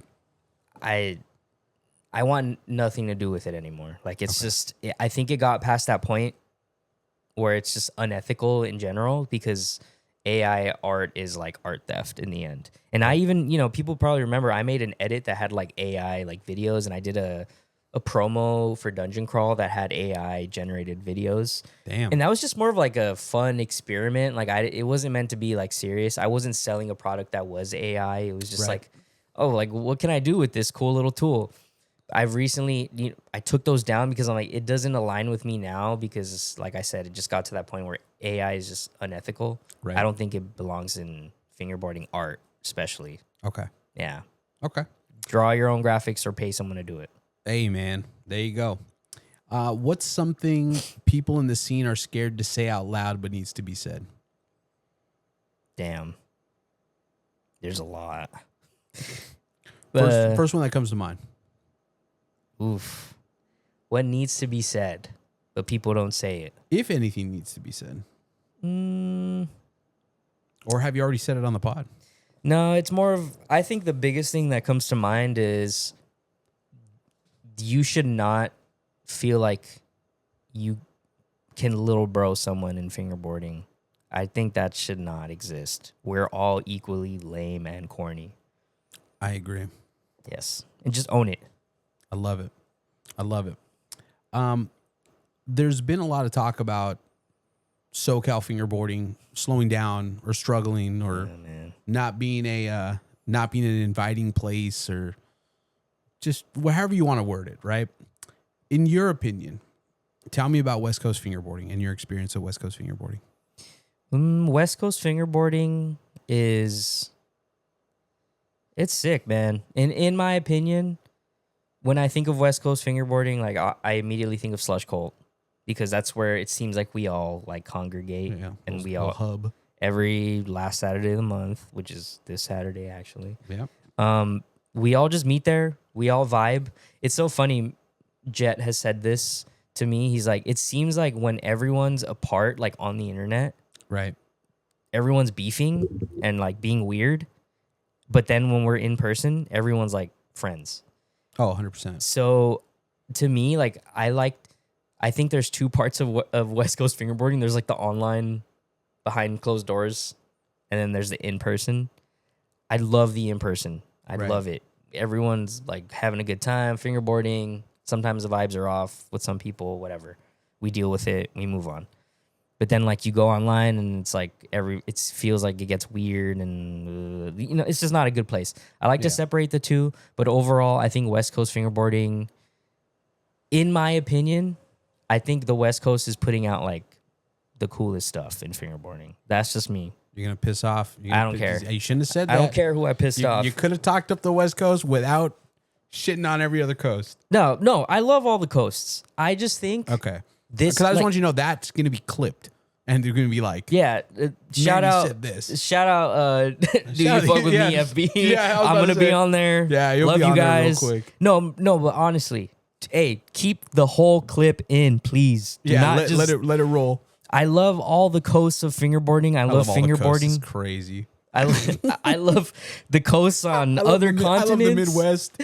Hey, please, bro. I was about to say, no. Honestly, though, I think West Coast fingerboarding feels like skateboarding. Like it feels very.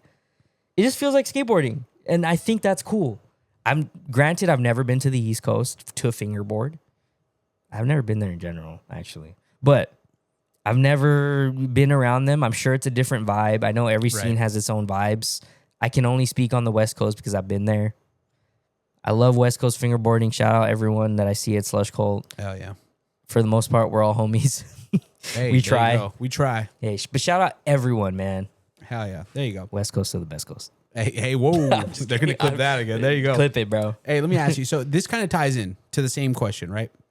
When we talked a little bit a couple months ago about gatekeeping, we kind of talked about it from the perspective of sharing info, like how to get graphics and stuff like that. And it kind of hit me that a lot of people were talking about gatekeeping in the sense of like other people cool guying them and there being clicks and stuff like that. And that was kind of a big part of the conversation about SoCal fingerboarding. It was like, oh, it's clicky and it's this, which it is. But to my point, which it is, because listen, West Coast fingerboarding is not perfect, but I would argue that in like not even fingerboarding, but in fucking any walk of life, like life isn't perfect. You know what I mean? Like, yeah. So I think that clickiness it's everywhere. It's just human nature. Yeah, like you can walk into a fucking workplace and there's coworkers that don't like you for no reason. No, you know literally. I mean?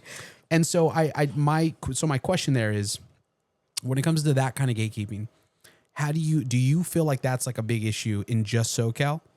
And how do you kind of navigate? Because let's be real, that does exist. Mm-hmm. That exists everywhere. Experienced it firsthand. There you go. Mm-hmm. How do you kind of navigate those situations? And obviously, even though it exists, that does not define our whole fucking West Coast fingerboard. It does not. It doesn't. Right. I think what happens is there's big, and this isn't just in fingerboarding, in every little hobby or whatever industry, there's people that are established and they feel like they can vet people and see like, oh, what's this guy's vibe? Which I get. Like, I totally get it. Because people have money in this thing. People have their whole livelihoods depend on this thing. Yeah. You don't want some. You feel protective. Yeah. I know it sounds a little over dramatic, but yeah, you start to feel protective of like this community and of the hobby. Yeah, go ahead. You don't want some like random kooks coming in and like just being like, hey, like ruining the whole thing, which it happens. And I feel that way now. Like sometimes I'll see a new guy come in at Slush Cult and I'm like, what's this guy about? But hey, I'm not taking it as far as being like, oh, let's shun this guy out. Yeah, but it's like, hey, there's weirdos out there, man. We had a weirdo on a podcast that was platformed. Yeah. Hey, man. Hey, bro, it's just, I understand it now. And it happens. It happened to me. I felt very much like people were like, who's this guy? Yeah. And they immediately wanted to just not like me. And now I get it. I understand. I think we're all at a good place now. And, you have to really, I feel like you really have to prove yourself. And I get it. Like, you got to prove that your intentions are good. And it's human nature to just assume the worst out of everyone. There you go. Yeah. To lighten up the mood here a little bit, last little hot topic here. I feel like this one always pops up here and there. But how are we feeling about skateboard rip graphics? I don't care about them. If you want to do them... As long as you're not doing the Red Baker graphic, like hey, you know tired, what, bro? Just there's other graphics to worry about. Let's just say, shout out. I'm not even gonna say it. Yeah, there's just AI deepfakes in fingerboarding. Why are we doing it? Why are we doing it? There you go. That's gonna be the pod after dark. The bigger spin. But whatever. I think there's a classy way to like rip a graphic or whatever. Hell yeah. There's a right way. All right, there you go. So we're gonna end this on a bang here because this is gonna be. I feel like this is gonna be I hate to be that guy and be like, this is going to be controversial, but I don't know. Maybe. I feel like anywhere I show my face, it becomes controversial. Yeah, there I'm just gonna clip this, use this as like the total like thumbnail. Yeah, you ready for this? Let's talk about and this kind of again ties into you being very open and upfront about not just like your beliefs, but especially when it comes to stuff like this, talking about politics and fingerboarding, but like your morals as like a person. Yeah, you know what I mean. So you're known for obviously being outspoken on your views and stuff like that. Yeah. Why do you choose to share those publicly, even when some might see like sharing your political views is in some way like divisive to a community that people like want to come together? Well, first and foremost, I want to say everyone has a right to their political beliefs. Everyone has a right to be able to do what they want on their platforms. 100%. And for me, the things that I've been outspoken on, especially like if you want to consider it politically, it's just things that I couldn't not speak about. Having the small following that I do, having any sort of platform, I feel like it was my duty to speak on those things because it was something that was directly affecting me. And even when it's not directly affecting me, I'm going to say something about it. Yeah. Free Palestine. Anyways. Hey, man. There you go. You got to say it. Like you have to say those things because there's people dying out here. There's people being hurt.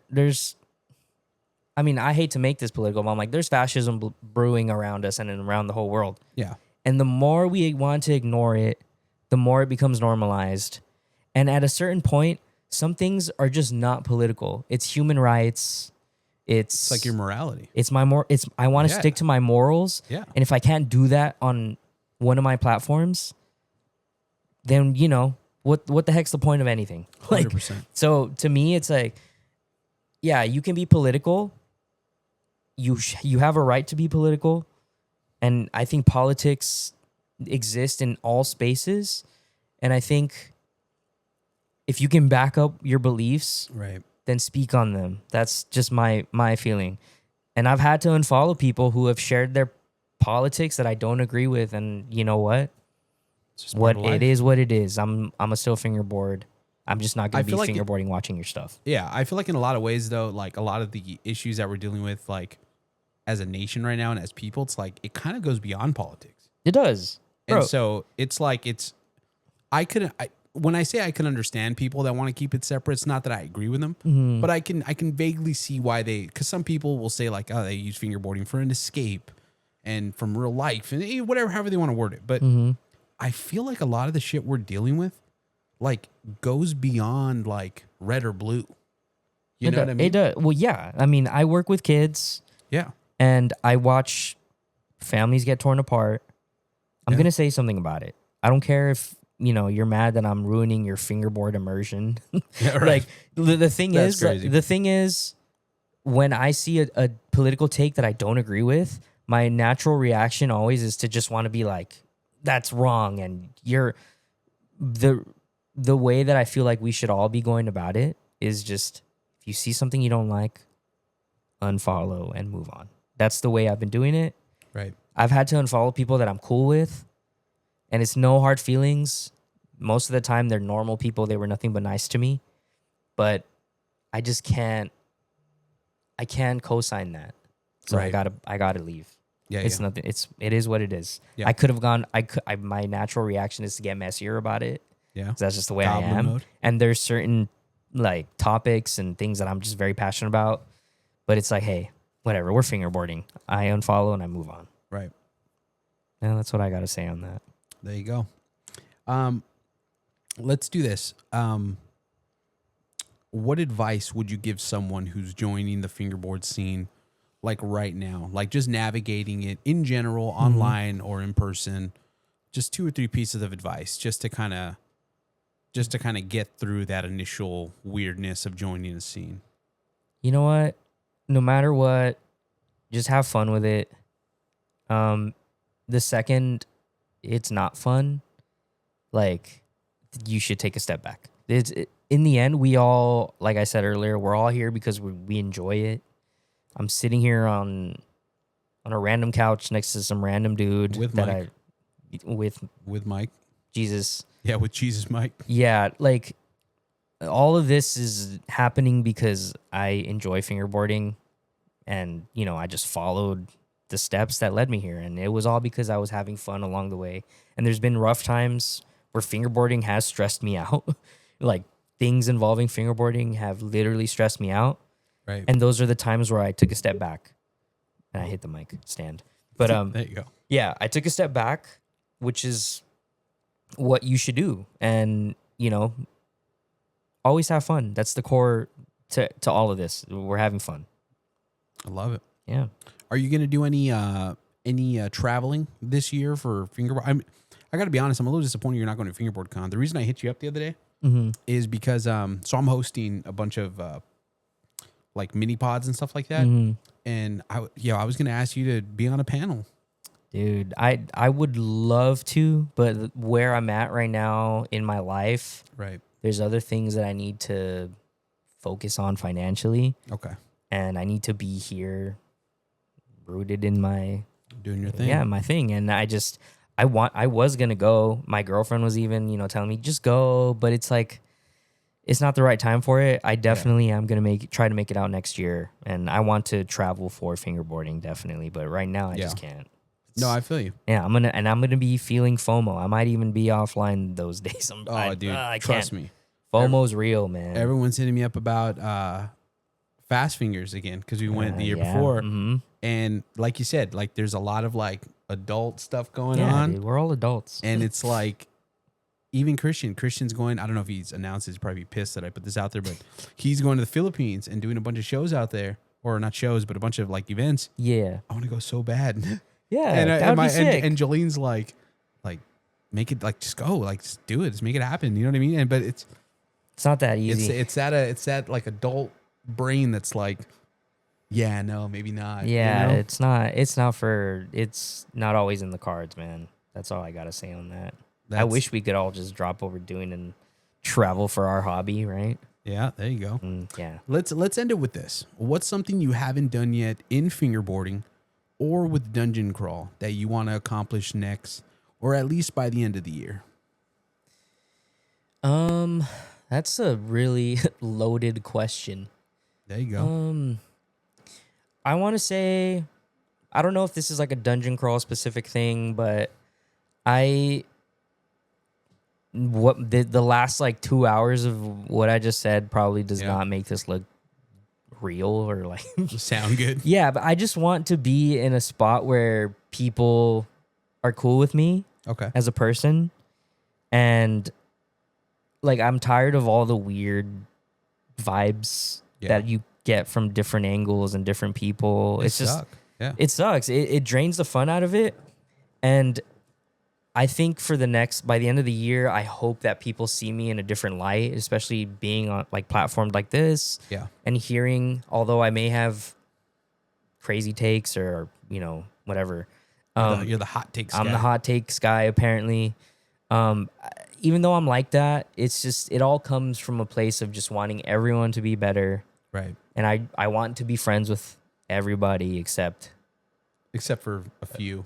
There's a clear few. If you know, you know. If you know, you know. But hey, those people are just, they don't belong in fingerboarding in general. That's a whole nother. That's a whole. We could do a 4-hour pod on those people. I was about to say. But yeah, I just want to be in a good place with everyone. I want everyone to get along, even though that's human nature is not going to allow that to happen. And I just want to keep making products that people are going to like, and I want to keep making content that people are going to like, and it's going to make people happy at the end. I love that. That's all I could ever ask for. Listen, just to lighten the mood here. Yeah. To end on a positive note, what's your setup right now? My setup right now is not on me. It's on the table. But, well, the thing is, I never have like one setup. But the one setup that I had in my pocket was I can't even like. That's right. That's right. There's an unreleased product. Yep. Which is fire, by the way. Insane. Super fire. Yeah, I would love to acquire such product. Hey, but go ahead. Hey, if you're watching this, you know the drill. Yeah. Then there's Lefi trucks on it because I'm not. Lefi's are They're evolving, dog. Hey, I wish they would just make their Yeah. damn Leaf-High trucks. Listen, if they didn't do the rips, I would fully put them in my content. I would. I don't want to say push them. Yeah, but I would include them if they didn't do the rips, because the rips is like, and I think on the last pod, I think I said something like, "Hey, they're gonna be ripping their thing. It's whatever to me." But realistically, they don't. I just feel like they don't need to. They don't need to have the Leaf-High. What are they on? G5 or something. They're good. Yeah, like they're really good. And it's like, you don't need to. I don't know. They're on my setup because I just wanted to try them because I've heard so many good things about them, and I wanted to hate them so bad, but unfortunately, I don't hate them. They're on my setup, and I kept them on. Yeah. And then the deck and the grip are from Chicken Fingerboards, which is a brand that is very slept on, and you all need to go buy one right now. God, that guy, his decks are insane. He's up he's probably number 4 on the list. The cosign, big dog. Shout out that guy, Charlie. Let's do it. Let's go here, right? What's your favorite Taylor Swift song? Bro. Last time I said Love Story. Did you really? Yeah, I said Love Story and I sang it, I think. I think you hummed it. I hummed it. I wouldn't say sang it. Yeah. Hummed it. I could sing it. No, but I'm not a fan of Taylor Swift. As a billionaire, yeah. What the fuck? Yeah, there's no reason for any billionaire to exist. But that's a whole nother. You know what? I will say I don't listen to her music. Okay. But I listen to Sabrina Carpenter. And she's on like one of the songs. And so when I'm listening to Sabrina Carpenter, that song comes on. That's my shit. And that's a good song. That's like a bop. Hey, I can't deny it. It's a good song. I'm telling you, man. Sabrina Carpenter, it's a bop. Yeah, Sabrina Carpenter's good. The music, obviously, not being disrespectful to her. No, yeah, she's the music. She's a great singer, and I enjoy her music a lot. Love it. Let's do this. Usually, we end the pod with a smash, marry, kill. Mm-hmm. Obviously, teacher Manny G. Yeah. That for any students that might be listening is past your bedtime. Get to bed. Yeah. What are you doing? Yeah, get to bed. So we're not going to go that route this time. Mm. But I do want to ask you this. Anytime you've been included in a smash, marry, kill, you avoid being killed. Is that a good thing, or is that because you're like, so to be fair, someone on the internet asked this. They say, how does he avoid being essentially killed in the smash, marry, kills all the time? And I thought like, oh, that's kind of cool, right? Yeah. But then when you think about it, is it cool? I'm either getting wifed up, or not wifed up or ran through. Yeah. I don't know, and that's surprising because me being the outspoken guy, you would think I'd be the first one to take the bullet, but no. I think you just happen to have the right people on the pod who like me. When you say like me, considering what they've said they do to you, is kind of insane. Hey, it seems like they really like you. Like they really like you. I mean, and then on the flip side, you got Mike, who just gets fucking killed all the time. Yeah. I think unfortunately, Mike's an easy target. Like, he's just a big fingerboard guy. So I feel like they almost like don't even see him as a human being. Yeah. They're just like, he's the fingerboard guy. Mike, man. Give him the bullet. We love him. Shout out Michael Schneider. Well, listen, Manny, hour 45 minutes. It's been real. Yeah, it's official first person to have a second episode on the Big Spin. Dude, I appreciate you doing this. I'm honored, man. Hey, man, I just appreciate you always being a good friend. Yeah, always just being a good dude. I appreciate what you do for the fingerboard community. What do you want to leave people with? Where can they find you online? They can find me at Manny GFB on all platforms. They can find me at Dungeon Crawl FB on Instagram and TikTok, or dungeoncrawlfingerboards.com. I love it. Say something profound just to end the pod. Damn, just put you on the spot. Profound? Yep, super profound. What do we got? Profound. Yeah, say something beautiful. Okay. No, I'm not gonna say this. I was gonna say something crazy. Yeah, maybe not. Maybe not. All right, the profound thing. Let's hear it. Fingerboard with intention. Wow. We're not even gonna get into it. We're gonna leave it right there. Fingerboard with intention. Manny G. It's been real. Bigspin Podcast. Thank you so much. Like, comment, subscribe. Definitely check out Dungeon Crawl. Drop 2, season 2 tomorrow. Yeah. Thank you so much. We'll see you in the next episode. Bigspin Podcast.